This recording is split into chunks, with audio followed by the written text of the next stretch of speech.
जो हो चुका है उसे मैं बदल नहीं सकता, अपनी गलतियों का अज़ाला जरूर कर सकता हूँ। आपकी गलती की वजह से सारी जिंदगी मोहताजी में गुजारी है मैंने। कानून को अकेला नहीं छोड़ सकता, अब ये मेरे साथ रहेगी अपने घर में।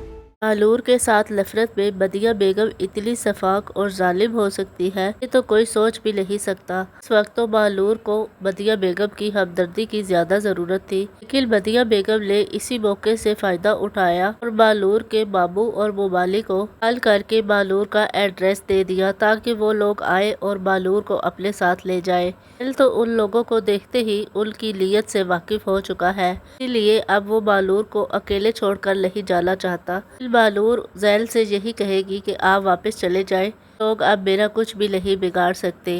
जैल वापस तो जाएगा लेकिन उसे मालूर की फिक्र ही लगी रहेगी। बहुत जल्द उसे ये बात पता चल जाएगी इस सब के पीछे उसकी माँ का ही हाथ है। दूसरी तरफ अब मैविश की जिंदगी भी तंग होने वाली है क्योंकि मारिया अब मैविश का राज खोल देगी और जैल को बता देगी उसका एक्सीडेंट एक हादसाती वाकया नहीं था, ये एक सोची समझी साजिश थी। इसके पीछे मैविश का ही हाथ है। यहाँ पर दानिश अपने डैड का साथ देगा, उनसे कहेगा कि अब मालूर आपकी जिम्मेदारी है। सिया आंटी ने मरने से पहले मालूर को आपके हवाले ही सौंपा था, इसलिए आपको चाहिए कि आप मालूर को जाकर अपने घर ले आए। अवर भी अब अपनी गलतियों पर बहुत शर्मिंदा है और वो अपनी गलतियों की तलाफी करना चाहता है, इसीलिए वो मालूर के घर जाएगा। उसके बाबू के सामने उसे कहेगा मालूर अब मेरे साथ मेरे घर में रहेगी। मालूर के पास भी अब इस बात के अलावा और कोई हल नहीं है, वो अपने बाप के पास जाकर रहने लगे क्योंकि अगर वो इसी घर में रुकी उसके बाबू को उसे एक बार फिर से ब्लैकमेल करने का मौका मिल जाएगा।